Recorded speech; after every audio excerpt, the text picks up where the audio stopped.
MySQL मध्ये आलो. इथे आपण काय करणार, आपण जो पासवर्ड दिलेला असेल तो टाकू.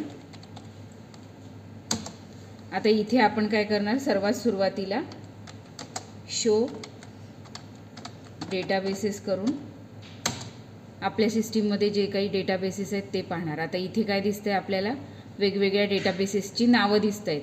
आता यातला सपोज हा डेमो नावाचा जो डेटाबेस आहे तो आपल्याला यूज करायचा आहे. तो जर यूज करायचा असेल तर आपण काय करणार, यूज डेमो. आता इथे आपलं डेटाबेस काय झालं आहे, चेंज झालेलं आहे. आता यामध्ये आपल्याला एखादा टेबल क्रिएट करायचा आहे. तर आपण करू क्रिएट टेबल. आपण कोपा नावाचा एखादा टेबल क्रिएट करतोय. मग आता त्याच्यात फील्डची नावं देऊ आपण. सपोज आपण एखादी फील्ड घेतली नेम आणि त्याचा डेटा टाईप देणार आपण वॅरकॅर. त्याला साईज देऊ आपण 25. त्यानंतरची फील्ड घेणार आहे आपण ID. IDचा डेटा टाईप देऊ इंटीजर. त्याची व्हॅल्यू नॉट नल आणि त्याला आपण प्रायमरी की म्हणून डिफाईन करणार. त्यानंतरची फील्ड घेऊ आपण ॲड्रेस. ॲड्रेसचा डेटा टाईप वॅरकॅर. त्याला साईज देऊ 40. त्यानंतर मार्क्स. मार्क्स नावाची फील्ड एंटर करू आणि त्याला डेटा टाईप देऊ इंटीजर. तर इथे आपल्याला दिसतंय पा क्युरी ओके, म्हणजे हा टेबल काय झाला आहे आपला, क्रिएट झाला आहे. आता आपल्याला पाहायचं आहे त्याचं डिस्क्रिप्शन. तर आपण काय करणार, डिस्क्राईब कोपा. तर इथे दिसतंय पा आपल्याला फील्ड तयार झाले आहेत, नेम, ID, ॲड्रेस, मार्क्स.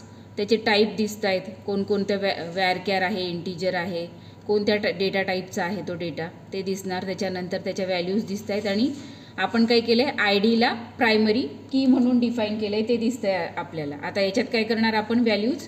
या फील्डमध्ये व्हॅल्यूज काय करतोय, इन्सर्ट करतोय. त्याच्याकरिता आपण काय करणार, इन्सर्ट. व्हॅल्यूज काय केल्या आहेत आपण, इन्सर्ट केल्या आहेत. या व्हॅल्यूज इन्सर्ट केल्या आहेत. आता आपण याला पाहणार आहे. तर आपण काय करणार, select star from Copa.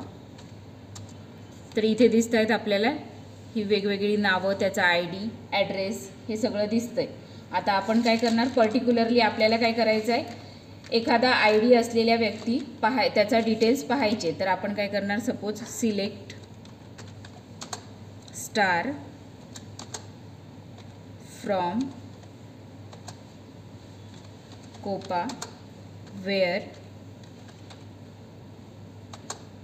ID is equal to 25.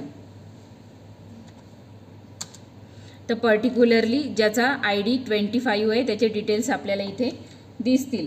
आता आपल्याला काय करायचं आहे, आपण प्रायमरी की डिफाईन केलेली आहे IDला.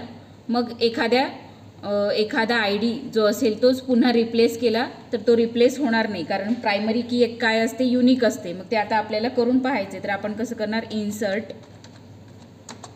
इंटू, काय करणार आपण, इन्सर्ट इंटू कोपा व्हॅल्यूज. मग यात आपण काही व्हॅल्यूज एंटर करू.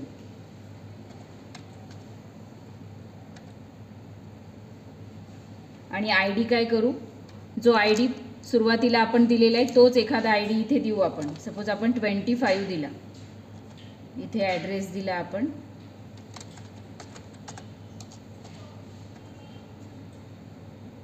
आणि त्यानंतर मार्क्स दिले.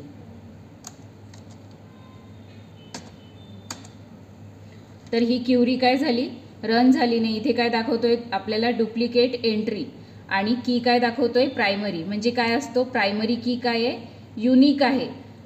ही युनिक असल्यामुळे, जसं एखाद्या विद्यार्थ्याला काय असतो, रोल नंबर असतो, तोच रोल नंबर दुसऱ्या विद्यार्थ्याला आला नाही पाहिजे म्हणून त्याला आपण प्रायमरी की देऊ शकतो. तसं इथे या ID ला काय दिलेली आहे, प्रायमरी की दिलेली आहे. त्यामुळं